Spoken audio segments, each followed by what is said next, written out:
Hello, and welcome to the Election Assistance Commission's Election Administration and Voting Survey webinar. I'm Thad Hall of Fors Marsh Group, a social science research company based in Arlington, Virginia. We work with both government and private clients, including the Election Assistance Commission, the Federal Voting Assistance Program, the Department of Defense, the Centers for Disease Control and Prevention, and Facebook. Fors Marsh Group will be providing technical assistance support for the 2016 Election Administration and Voting Survey, or EAVS as we like to call it. Let me take care of two webinar housekeeping items. First, you can ask questions during the webinar by sending a message through the Q&A button on the upper left-hand corner of Zoom. You can also send an email to EAVS@forsmarshgroup.com. That's EAVS@FORSMARSHGROUP.com. The webinar will be posted on the EAVS project website, which is eavsportal.com, as well as on the EAC's website. We really want this to be an interactive process, and I know that that can be a little bit difficult during the webinar, but we would like for you to ask as many questions and make as many comments as you would like during the webinar, and we will try to answer them either during the webinar, or if we don't get to your question then, we'll answer it after the webinar concludes. With me today are three key people involved in the 2016 EAVS. First, we have EAC Vice Chair Matt Masterson. As many of you know, prior to coming to the EAC, Commissioner Masterson was Chief of Staff and Deputy Chief of Staff to the Ohio Secretary of State and was Deputy Director of Elections in Ohio. Commissioner Masterson, welcome. We're glad that you're here today. Could you talk a little bit about the importance of the EAVS to the EAC? Yeah, thank you, Thad, and thank you to Fors Marsh and Director Bomer for being here. Thank you to all of you taking the time in the middle of your election preparation to be on this call and prepare for the EAVS. As some of you may already know, that the EAVS, the collection of EAVS data is one of our core missions at the EAC and critically important to what we do to try to serve you better. At the same time, we recognize that the EAVS can be a challenge, that for many of you collecting EAVS data is difficult with very little return on the back end. And so it's the commitment of the EAC on behalf of all three of the commissioners to improve the collection process, to collect better, more complete data, and then to make that data more useful to you on the back end so that it's not just something for academics or other institutions, but in fact something useful to election administrators to either make a case for more resources or better resources or to improve the efficiency of their offices. This effort to improve the EAVS collection and the EAVS process has started already, not just on this call, but in the selection process we used. All of you need to know that the EAC is committed to a customer service-based process with the EAVS process. Our goal is to make this as painless as possible for you all while getting the best possible data back from your systems. This started with this call. It also started with the work that we're doing with FEAP and CSG with the Section B working group to improve the data collection and quality for military and overseas voters that Director Bomer is going to talk about. And then also with our Tech Tools series. I'd encourage you all, if you haven't already, go to eac.gov, and on eac.gov on our Be Ready 16 page, we've created a series entitled Tech Tools that are videos on how to use data to improve the efficiency of your office. And it's taking EAVS data as well as other data sources to improve the function in your office. And so we hope you see that those sorts of efforts will make this data tangible to you, real to you, and so you don't just associate it with the pain of submitting it, but in fact associate it with positive innovations in your office and using to improve your performance heading into elections. Great. Next we have Matt Bomer, who is the Director of the Federal Voting Assistance Program, or FVAP. Mr. Bomer has been with the Department of Defense for 24 years now, and he came to FVAP after his successful tenure running the military's Joint Advertising Market Research and Studies Office. Matt, it's great to have you here today. Can you talk a little bit about the importance of Section B data for FVAP and for serving our men and women in the armed forces and overseas citizens? Yeah, absolutely. And again, thanks to everybody for including me as part of this conversation. As you know, FVAP works to ensure that our military members, their families, and our overseas citizens are aware of the right to vote and then have the tools and resources to do so. Part of that mission that we have is to actually collect data to inform our program and to make sure that our UOCAVA voters are getting the services that they need. In the not so distant past, I think all of you will remember, you were actually doing two collections for our UOCAVA voters, both on the EAC survey and FVAP had its own survey. But in 2014, two federal agencies got together, and you could say we got our act together to make that process hopefully easier for you. So all we did at that point was to combine the two surveys. You will probably also know, as Commissioner Masterson mentioned, that we are working with the Council of State Governments and election officials to improve that survey. So not only have we combined the survey, but now working to improve that survey to reduce redundancies and to make sure that things are much clearer, particularly in terms of instructions and the things that election officials need to do. We really use this data because it's really critical for us to understand the transactional data that go into our UOCAVA voters. How are they faring in terms of undeliverables? And we look at these things to ensure that our communication and our marketing is really what our customers need. And then finally, reporting to Congress and our other key stakeholders what's really going on in the UOCAVA world so that, again, we can make better decisions. Thanks. Great, thank you. And finally, we have former San Diego County Registrar of Voters, Deborah Seiler. Deborah is working with FMG on the EAVS, and she'll be a part of our technical assistance team. Prior to being registrar in San Diego, she was chief of elections in the state of California and also served as deputy registrar in Solano County, California, where she was in charge of elections. We're very happy to have her on our team. Deborah, why don't you take a moment to talk to us a little bit about your experiences as a registrar working on the EAVS and doing the data collection. Well, thank you very much, Thad. It's certainly a pleasure to be here today and a pleasure to be a part of this very important project. For the past 3.5 years, I've been retired and doing some election consulting on election administration issues, and I'm happy to be involved with this project because I do hope to be of value not only to the EAC, but also to my former election official colleagues. As a former election official, I totally understand how busy you are in the run-up to an important November election, and I also understand how after the election, you're really tired, but the election isn't over. You still have to have a lengthy canvass process. You have provisional ballots and absentee ballots to enter into the count. You're dealing with losing candidates, and you're probably also facing a recount if you're unlucky. So there's lots going on, and doing the EAVS survey on top of it, of course, feels like a lot of work. In San Diego, I had a jurisdiction of about 1.5 million registered voters. In Solano County, I had about 160,000 registered voters, so very different sized jurisdictions. The survey is the same, regardless of the size of your jurisdiction. How to survive it, how best to survive it. Planning ahead is really what's going to make the EAVS process much easier for you. Reviewing the data elements and then determining how to either track them in your election management system if you have one, or track them manually if you need to, is so beneficial when the time comes to complete this data. So much about the survey is creating the categories, knowing what the categories are, and then slicing and dicing the information to fit into those categories. So this advanced planning really pays off at the back end. Next, I'd say look at the data you collected last time. Take a look at your 2014 survey. The survey hasn't changed. So by reviewing that survey that you did before, you'll be able to remember what problems you encountered, what questions you had, and try to avoid those for the 2016 survey. Finally, make sure you have a process for collecting the data. Some of the survey questions can be completed now. For example, you already probably know what voting equipment you're using, how many polling places you have, how many precincts you have, what poll books you're going to use. I would include this information in packets to the media and candidates because they were very interested in the information. So this you could already fill out now before the election. Some of the data can be very easy to collect if you do it during the election preparation phase. Let me give you an example. One of the survey questions asked for the age of your poll workers. If you have on the application for your poll workers a birth date category, you could just enter that into a spreadsheet and bingo, you have the information. You don't have to go back to the poll workers' voter registration information or any other data to collect that information. So that's kind of an easy example. Some of the data is going to come from reports that you already have, your canvass reports. That's going to give you your voter turnout. It'll give you the number of ballots you counted and rejected, and your number of provisional and absentee ballots. So some of that you already have. So it's just important to plan ahead. Great, thank you, Deborah.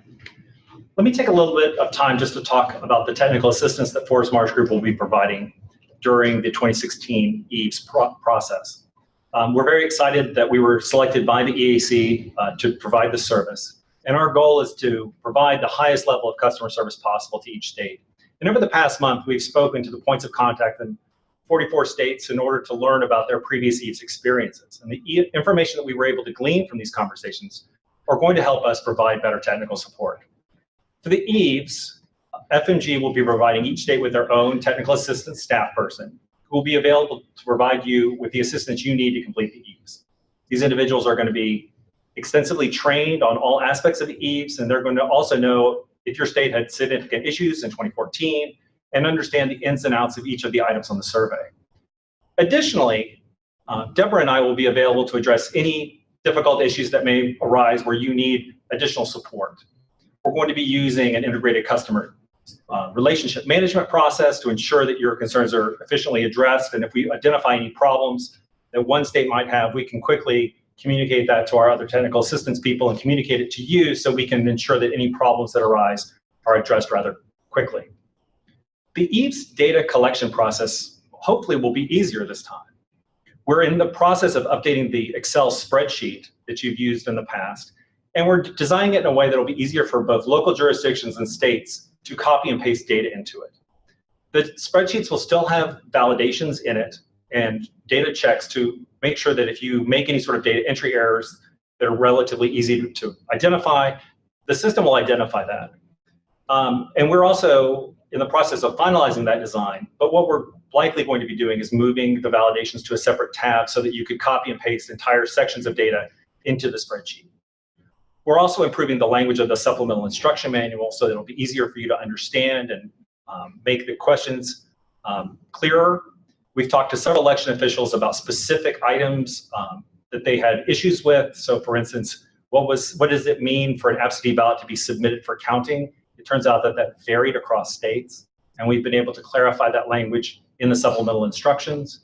And these edits should make it easier for everyone. Can I add something just real quick so that folks on the call understand that the instructions for Fors Marsh and EAC staff are to make this a customer service friendly approach. And so as folks encounter difficulties, if there are challenges, when Thad and his team say contact him, he means it.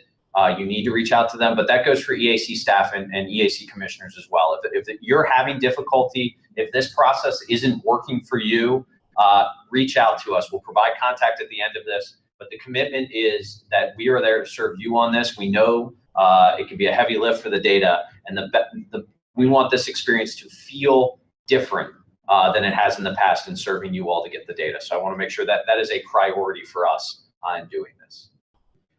And we communicate with the EAC, regularly during the week. And so if any issues do come up where we need to communicate with them, we can definitely make sure that any question you have is being addressed as quickly as possible.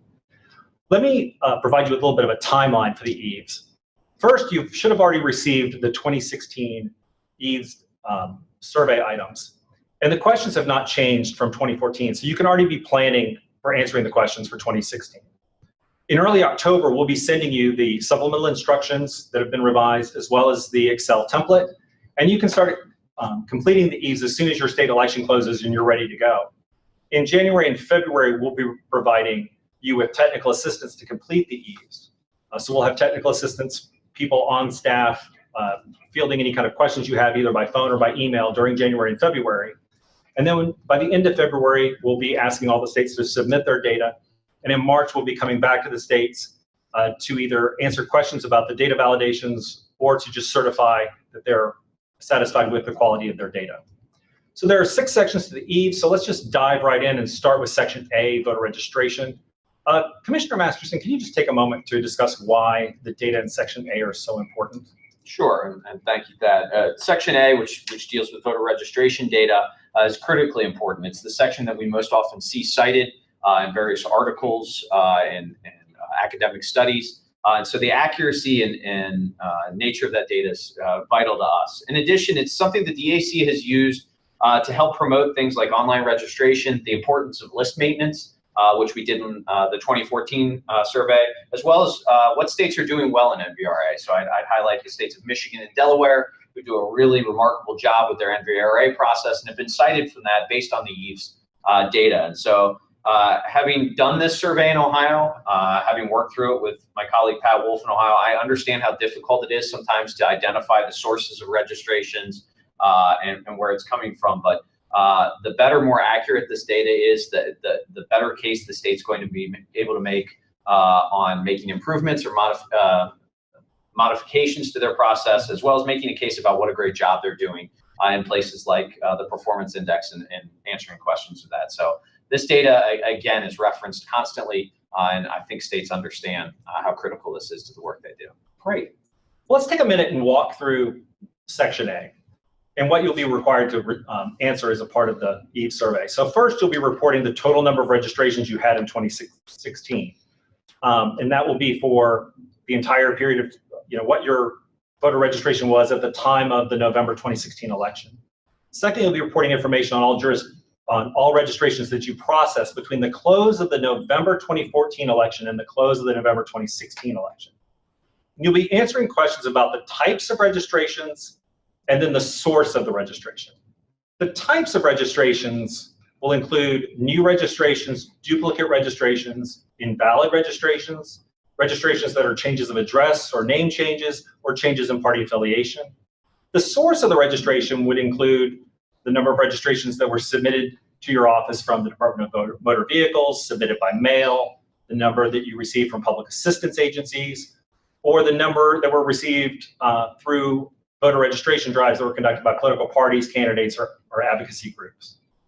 And so, as the table shows, you'll be reporting the source of registration for each type of registration. So, for example, for all the new registrations, what was the source of each registration? So how many new registrations came from the DMV versus how many came from voter registration drives? And for all duplicate registrations, where did they originate? So were you getting a lot of duplicate registrations from voter registration drives where they were registering the same people? I know that's actually something that happens in Ohio, in a battleground state, where people get registered over and over. Section A will also ask about the number of confirmation notices that your jurisdiction sent out between the close of the November 2014 election and the close of the November 2016 election. And this is because individuals showed signs that they were no longer living in their jurisdiction, or they had not voted in several federal elections. And then you'll be asked of these notices, how many were returned confirming registration, how many were returned as undeliverable, and how many were returned as confirming the need to invalidate that person's registration. And finally, you'll be asked how many registrants were removed from the registration rolls between 2014 and 2016, and why were they removed? For instance, how many people were removed because they had moved out of your jurisdiction? How many people were removed because you received a death notice?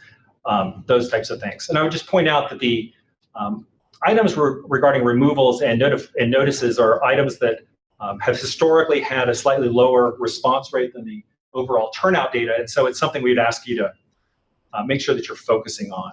And so, Deborah, if I could just turn to you, since you were the registrar and had to deal with all this slicing and dicing, can you talk a little bit about the secret to answering the Section A? Well, I don't know if there's a perfect secret to this, but I think certainly Section A is complicated because, as you said, it requires the state or the local election official to understand what the source of each of these registrations is. Is it a NVRA, DMV, over-the-counter, and so forth, and then the type of registration it is, whether it's a new registration, a duplicate. So, yes, collect it and then slice and dice it into those categories. I think the key here is to recognize that you need to query your database to address these items. So it's really critical to tag each registration correctly as it comes in, and that's going to make these answering these questions so much easier on the back end. It's so much easier to sort the data that you've already collected than it is to go back and try to recreate the information from source documents. Yeah, and I just reiterate what Deb was saying and point out that the questions haven't changed, right? And so the categories haven't changed either. So you've at least done this before, seen it several election cycles in a row. And so revisiting that process, ensuring, and to give kudos to the states, this is an area where we've seen the data improve dramatically over time. States and locals have worked extremely hard to figure out a good way to do this and have gotten good at it. And I would just point out, too, that I know this is one of the most scrutinized sections of data by both advocacy groups and other groups as well. And so it's a section where it's very important to report the most accurate data possible. We have a question about, I think, I'm guessing this may be from Oregon, one of the newer states. So as you know, there are several states that have adopted automatic voter registration. And so should they put those under the DMV, or is there another category that they would put them under, or how would you address the automatic voter registration issue? Yeah, that's a really good question, and one that we'll follow up, I think, with Oregon on to find out the best way for them to categorize it, right? So this is a really good example, an innovation in elections that's come about, and we haven't changed the questions, right, because we tried to remain static. And so what we'll do is work directly with the states that have this question to figure out the best way for them to categorize it that works within their process. Great. Let's move on to Section B. This section asks for data related to the registration and voting by individuals covered by the Uniformed and Overseas Citizens Absentee Voting Act, or UACAVA. And UACAVA covers overseas citizens as well as uniformed services personnel. And uniformed services personnel consist of members of the armed forces, plus members of the Public Health Service and the Coast Guard, as well as their dependents. And as is the case with Section A, there is a legal requirement for states to report Section B data to the Election Assistance Commission and to FFAP. So let's take a quick minute and review the key items asked in Section B. So Section B starts by asking for several key totals. It's going to ask for the total number of UACAVA ballots that were transmitted to voters, the total number of those transmitted ballots that were returned by voters, and the total number of ballots that are returned as undeliverables. And when it's saying ballots transmitted, it's saying this because UACAVA voters can also send in what we refer to as a federal write-in absentee ballot, and those need to be counted separately. So second, Section B is going to ask you to report the ballots returned, broken up by whether the person returning the ballot was a uniformed services voter or is an overseas citizen. And whether those ballots were sent, were the ballots that were sent out to you, by you to the voter, or whether it was a federal write-in absentee ballot or a FWAB, which is what we call them. And then you'll be asked to report the total number of ballots rejected, again divided between uniformed services voters and overseas civilians, and between ballots you sent to voters and the federal write-in absentee ballots. And for each ballot rejected, you'll be asked why it was rejected. Did it come in after the deadline? Was it missing a signature, or was there some other problem? And finally, you'll be asked to report the total number of registered voters you have, as well as how many federal postcard applications you received for this election, how many were rejected, and how many of the ballots that were requested and sent out were requested and sent out prior to the 45-day deadline that was established by the MOVE Act, and how many were requested and sent out closer to Election Day. So Director Bomer, can you take a moment to talk a little bit about the importance of Section B for FFAP? Yeah, absolutely. And thanks again to all of the election officials for filling out Section B. I heard for the first time during the EAC's Data Summit back in August of 2015 how complicated this section is for election officials. And it was an eye-opening experience for me because I wasn't really prepared to hear about all of these different challenges. But ultimately, these data that you're putting in to Section B are incredibly important to FFAP for a couple of different reasons. One, it really helps us with the totality of the experience. We use the EAVS data along with our survey data of our active duty members, in addition to the customer satisfaction survey that we send you election officials to really tell us the story of the 2016 from the military and the overseas voter experience. We also want to take that data and say, hey, listen, what can we do better in preparation for 18 and 20? Although these data are a little bit of a pain, particularly when you add in the federal write-in absentee ballot and some of the distinctions that we're asking, they're incredibly important. It can also inform some policy decisions. One of the things that we've been telling election officials this year to our voters, it's complex. Being able to figure out the different rules, the regulations, and the deadlines that you have between the 50 states, the District of Columbia, and our 4 territories, there's some confusion. What we want to be able to do is say, hey, listen, is one policy that a state has, for example, taking a look at how many days after an election you're allowed to return a ballot. Do our UACAVA voters have a different experience? Can we learn something from these data that would help inform other states as potentially some work that they can do to help our military and overseas voters?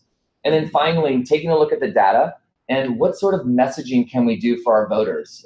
We listen to election officials when you tell us things. So let's take a look at the reasons that ballots were rejected. Is it because they're late, right? Is it because they're missing a signature?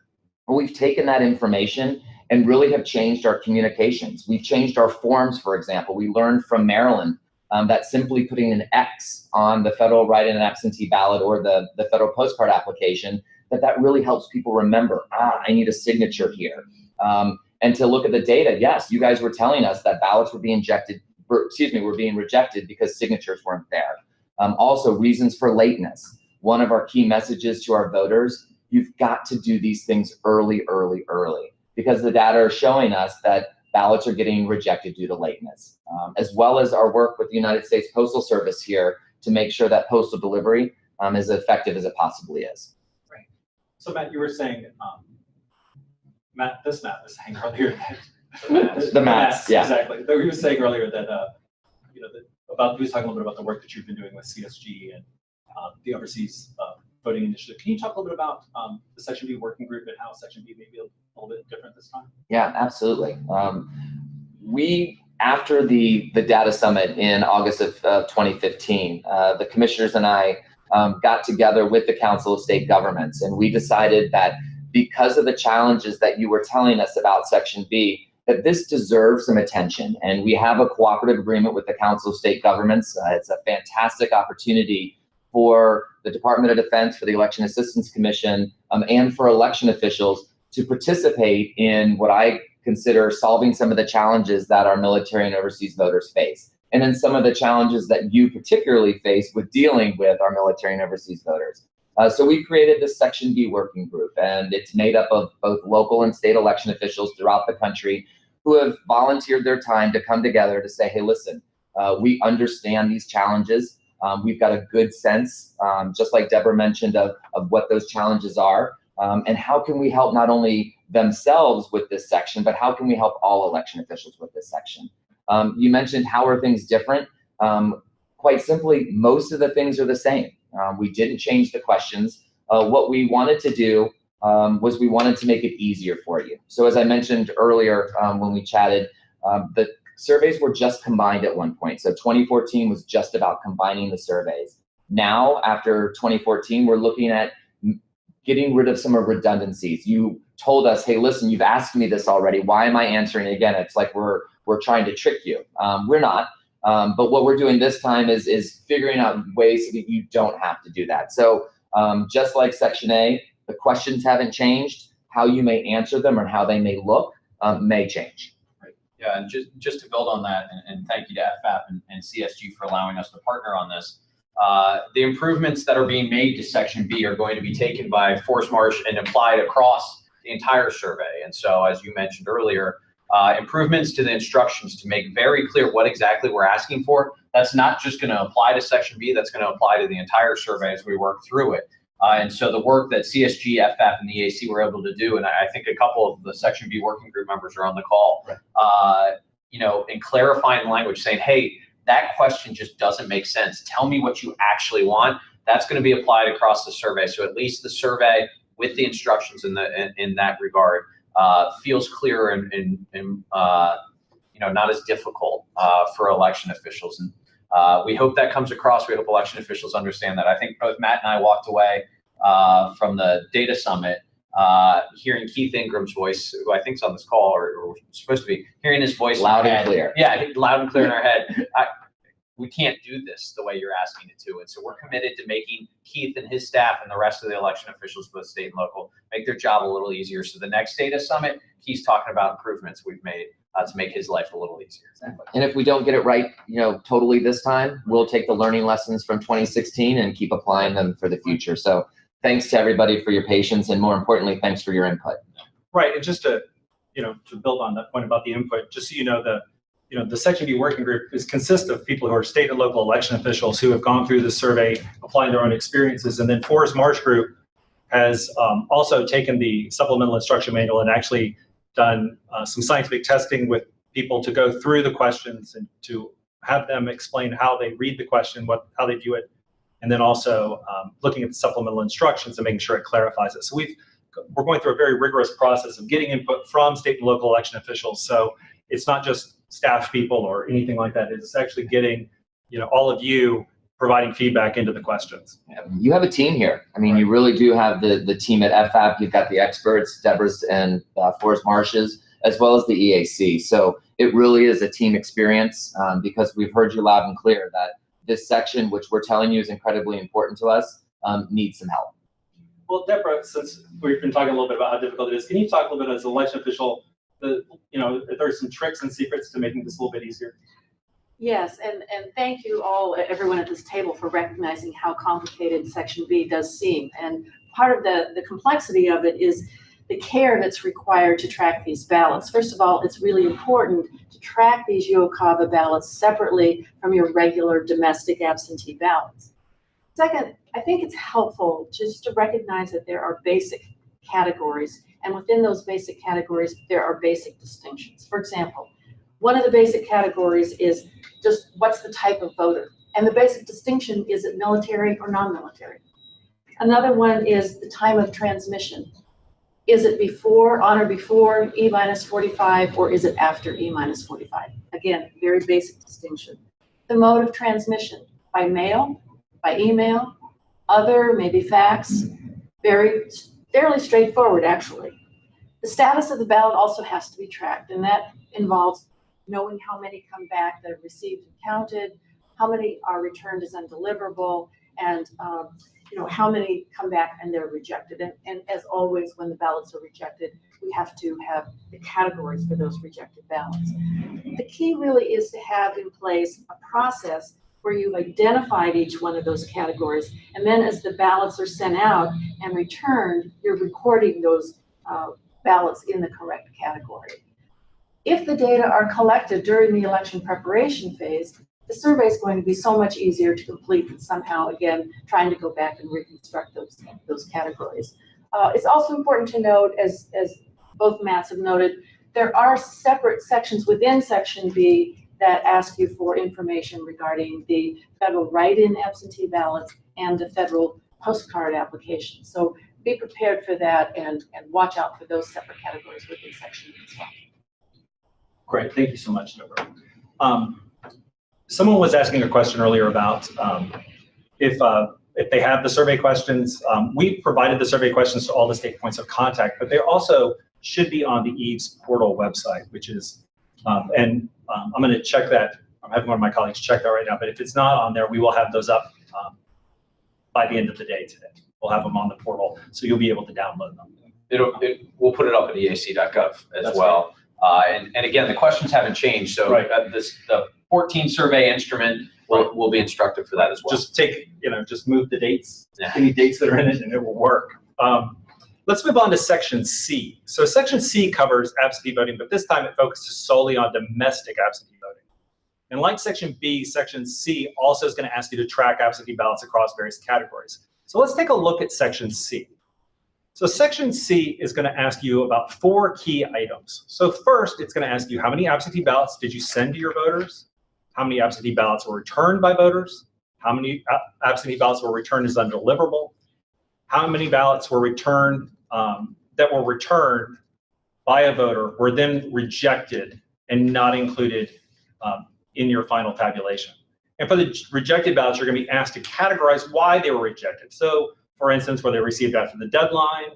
Was there no signature on the envelope? Or were there 2 ballots in the envelope or no ballots in the envelope? And so this is one of the problems that we run into with absentee ballots, is that people make all sorts of small mistakes that lead to their ballots being rejected. Deborah, California was one of the first states to have no excuse absentee voting, and it has a large percentage of voters who cast absentee ballots. What tips do you have for ensuring that the Section C data are collected effectively? Well, yes, California is certainly awash in absentee ballots these days, but I think the key here is similar to what we talked about regarding UOCAVA ballots. And here again, I sound like a broken record, but there's really a need to plan ahead of time to tag those absentee ballots in your election management system, because if you have them categorized correctly, it's just going to be that much easier to pull the data. Great. And so, Matt, I know that FF, obviously they're very interested in the Section B data, but you use the Section C data as well. Can you talk a little bit about why it's so important to FF? Yeah, we're asked all the time about comparisons. So having good data in Section C is also incredibly important because of that comparison. How are our UOCAVA voters doing with rejections as opposed to domestic absentee ballots? So having really good, accurate data in both of those sections section, excuse me, are really important. And let me just remind you, if you do have any questions or comments, please feel free to either email us or use the Q&A feature within Zoom, and we're happy to answer any questions you have. We're going to move on to Section D, and for those of you who have completed the EAVS before, you know that Section D is a very straightforward section. This is the section where you're going to be asked to report the number of precincts you have and the number of physical polling locations that you have on Election Day. And if you have early voting, which the EAC defines as including in-person absentee voting, so if you're in Virginia or a state like, you know, where we are right here, where you can go to a polling place and before the election and you can vote, even if it's put in an absentee envelope, it's considered early voting for this process. And you'll need to be able to report the number of early voting locations you have. Finally, Section D is going to ask you about the number of poll workers you had in the November 2016 election. And as Deborah referred to earlier, it's going to also ask you about the age of your poll workers. And these data are very valuable for understanding a little bit about poll worker recruitment and things like that. And so, Commissioner Masterson, Matt. That's good. Matt's good. So, Matt, I know that the EAC has been involved in a lot of efforts to improve poll worker recruitment across the country. Can you talk a little bit about how you use Section D data in this process? Sure. Yeah, the EAC, as part of our Be Ready 16 effort, has put a lot of time and attention into understanding best practices around recruiting, training, and retaining poll workers, and exploring the various demographics and how to get younger poll workers. And so, if you promote our other site, if you go to Be Ready 16 section of our website, you'll see a lot of that information. And we started by looking at the EAVS data to understand what does our typical poll worker look like? What's kind of the projected age and structure across the country. And not surprisingly, it varies nationwide, although skews older, which won't surprise any of the election officials on this call. And so we use that to help inform what jurisdictions we contacted for best practices, what techniques they're using to pull in younger poll workers, and actually, tomorrow our contest on poll worker recruitment, training, and retention closes. And so I think you'll see reflected in that some really incredible, innovative practices by election jurisdictions across the country in finding new sources of poll workers. I mean, the work that LA County is doing to use an algorithm to recruit new poll workers and data is remarkable. And so that's all anchored in EAVS type data to figure that out. So great. The next section of the EAVS is Section E, and it discusses provisional balloting. And so I know that in Ohio, provisional balloting is exciting. And so why don't you talk a little bit about provisional balloting, why the EAC asks about it, and also what people can learn from using the EAVS data? Sure. Yeah. And in Ohio, we typically have quite a few provisional ballots, although I don't think quite as many as California had. At least of recent. And so this is a question we were always asked in Ohio, and we were able to use the EAVS data to really improve our provisional process. We looked at the reasons for rejection and actually made improvements to the usability of the provisional form, where we saw tangible impact on our data on the counting of provisional ballots. And so if you were to go back and look at Ohio's count rate over time, you'll see I think a statistically significant uptick in the count rate in Ohio, in part because we looked at the data, used it to drive us to make improvements to the form and the usability of the form. And so as we look at what's asked in this section, provisional ballots, it's pretty simple. We ask how many provisional ballots were cast, how many were counted and rejected, and then what were the reasons for rejection. And then the most common, as most election officials know, is not registered, right? And perhaps it was wrong jurisdiction, whatnot. And so simple data, I think election jurisdictions have gotten very good at reporting this data. It's become pretty accurate, and I think important to them. It helps show, for instance, it reflects back on the cleanliness of the registration rolls. If you have a lot of people with old addresses, that'll show up in your provisional ballot numbers, right? And so you can start to figure out how is the NVRA process working and how can we improve it. So Section A and Section E kind of link up very nicely. Absolutely. Great. All right, so hold on, we have a question here. I get nervous with the questions because I know Bob Giles is on the phone and he could just throw some sort of curveball our way. Well, he may have thrown a curveball. So has the EAC considered asking states to define their own understanding of terms used to describe the categories of data prior to collecting this data? Yes, so that's a great question. That's not a curveball at all, and that is in the longer term. So whoever asked that, kudos to you. that is in the longer term plan. So we have heard loud and clear from election officials, particularly the state election directors, don't change the survey without lots of warning, because our systems are designed this way. We've built our systems around collecting this data, and any kind of change impacts that. And so long term, what we're looking to do is create a common data format within the registration systems, the voting systems, that will allow states to define it that way, and then utilize the data formatting and the common terminology to report the data. And so absolutely one of the efforts that's underway in the common data format effort is to create a lexicon around this EAVS data and other elections data, so we understand, okay, in New Jersey we call it one thing, in California we call it another, but what we really mean is this. And so that'll create consistency in data, make the lift easier for election officials, while at the same time recognizing that how they do things in California isn't the same way that they do them in Ohio. So the answer is yes, not this year, right? Not short term, because we didn't want to change the survey on you all, but absolutely that's something we're looking to do. Great. And I also know in the statutory overview, it also asks people to define terms and things like that. And so the state should be in the process of starting the review of the statutory overview. And so if there are questions there where you're defining a term differently, often it will ask you to provide what that alternate definition is or the meaning is. And so you should please make an effort when you're answering the statutory overview to address that as well at that point, because that will help as we work with the EAC to think about any future changes to the survey, at least identify where there are these variations. Yep. So finally, we're almost to the end. We're at section F. And so section F has three primary components. And so let's review these quickly. So the first part of section F is going to ask you about the total turnout in the election. So how many people participated? And you're going to be asked to divide this participation into the mode of voting that they use. So how many were in person on election day? How many were in person early voting? How many were in absentee voting and provisional balloting, or from a permanent vote by mail precinct? Second, you're going to be asked about whether you used an electronic poll book or a printed poll book in the election.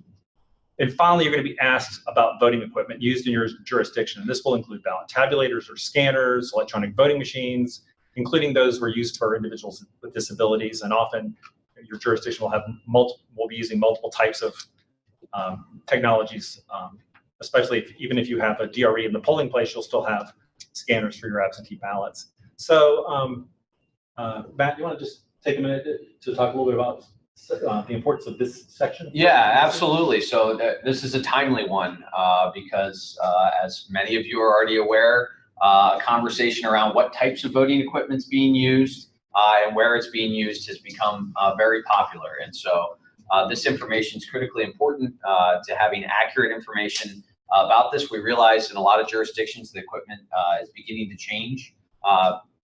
Jurisdictions are purchasing new equipment. And so updating this every 2 years and getting this information. This is one where the EAC at one point looked at, do we really need to ask these questions? Is this important? And many people came running to us saying, don't touch this section, we need this information. So yeah, this is the trending topic currently, I think. Sure. This also is very important now as people are moving to new types of ballot check-in and with electronic poll books and things like that, understanding which jurisdictions they're doing that. People can use these data for their own research purposes too. Absolutely. What people are doing. So we have another question. And I would like to thank my colleague Leah, by the way, who has been the person who's handling all the questions today. I appreciate all of her hard work on this. So for states that submit data on behalf of their jurisdictions, will there be an option to submit your data in alternate form? So let me answer how we're handling this. So one of the things that we're looking at are ways that we can simplify the reporting process. So as Matt was pointing out, we're striving to have this be a much more customer-friendly process, and we're looking to determine for states that capture all of their data at the state level, how can we facilitate making that easier?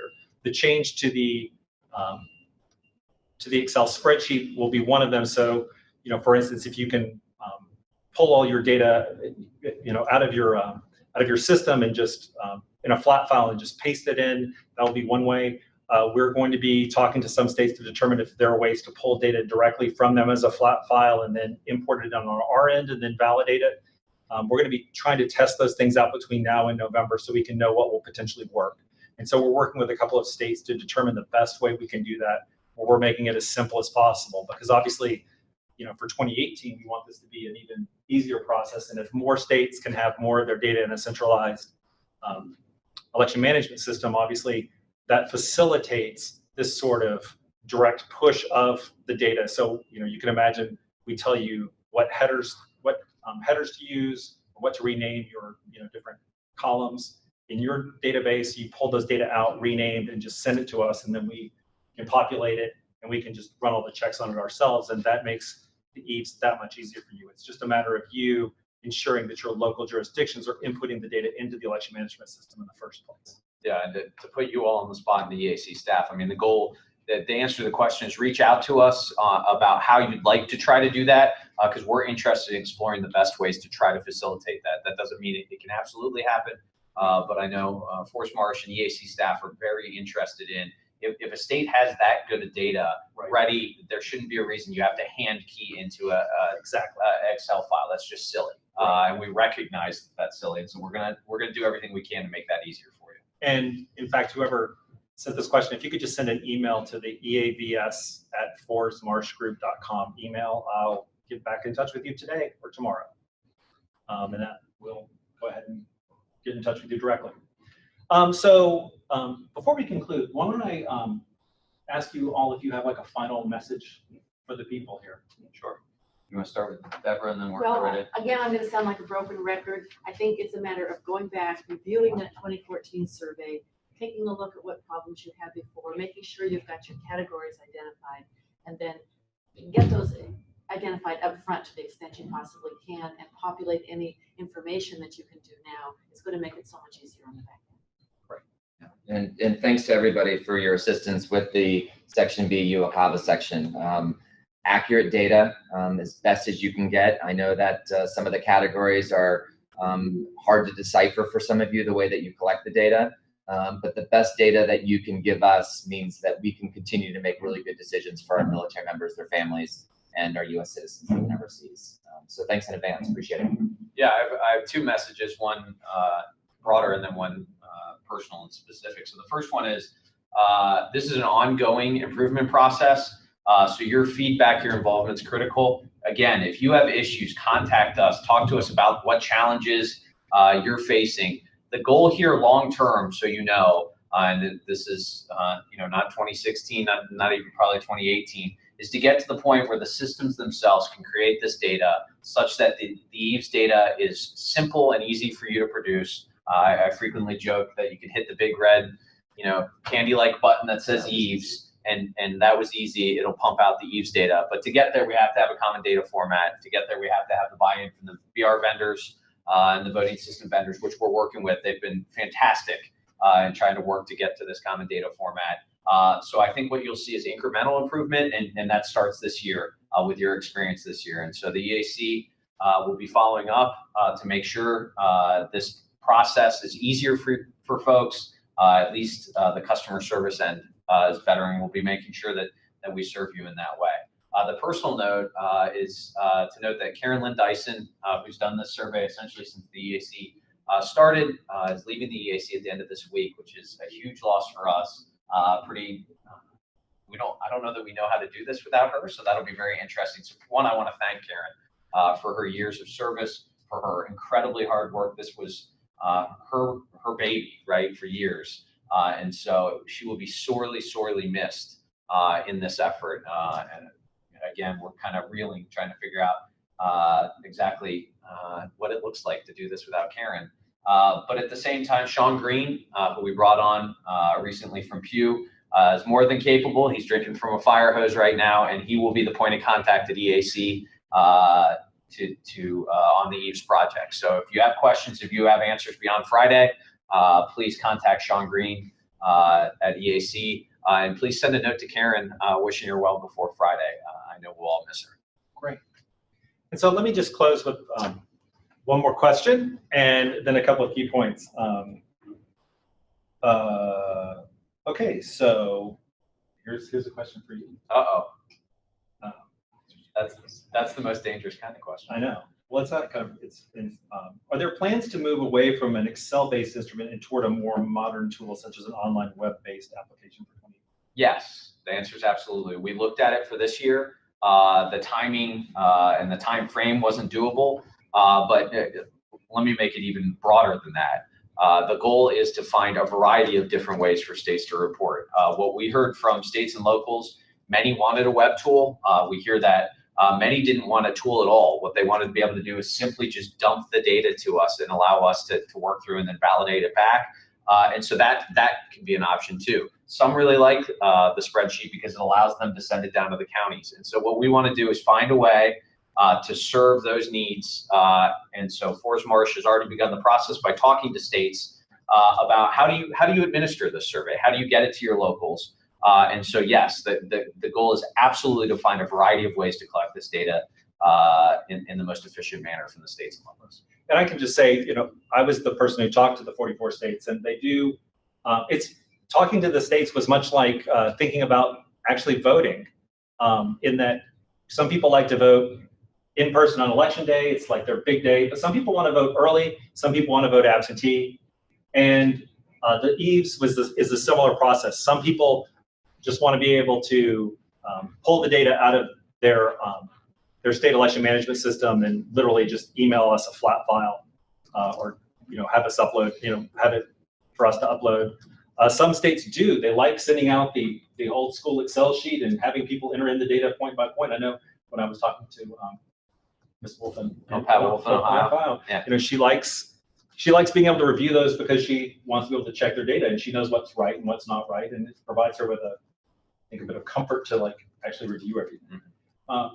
And I know in some states they do want an online tool, and that is something that we're actually going to be providing recommendations to the EAC about after the 2016 implementation. And I know that's something that Commissioner McCormick in particular has pushed hard, because she has heard loud and clear from election officials about the need for those options, and she's been a leader on that. And I can say, in talking to states, some states definitely like the idea of an online option, and some states actually don't like the idea of an online option because they don't think that their locals will be able to do it. Before we conclude, let me recap a couple of key points. So first, you all should already have the EAVS questions. If you don't, you can download them, and you can start planning for capturing the EAVS data for 2016. In October, we're going to be sending you the revised supplemental instruction manual and the revised EAVS data collection form. Fors Marsh Group will be providing technical support in January and February for completing the EAVS data collection. And you'll be providing us with the final data at the end of February, and in March we'll be working with you to validate and to certify the data are accurate. If you have any last questions or comments, please feel free to email us again at eavs@forsmarshgroup.com, and we'll be able to provide you with answers to any questions that you think of after this webinar is over. And did you want to just provide some basic contact information for the EAC? Yeah, so the point of contact for EAVS now is going to be Sean Green. So it's sgreene@eac.gov. So sgreen@eac.gov. He's the point of contact. You can also contact Brian Newby, our executive director, bnewby, NEWBY@eac.gov. And you can contact me as well, or any one of the commissioners. We'd love to hear from you. Again, we very much want to hear the feedback and improvements. We appreciate your taking the time today to watch the webinar or listen to the webinar, and we're hoping to make this as easy of a process as possible for 2016, and thank you very much. Thanks, everybody. Thank you. Thank you.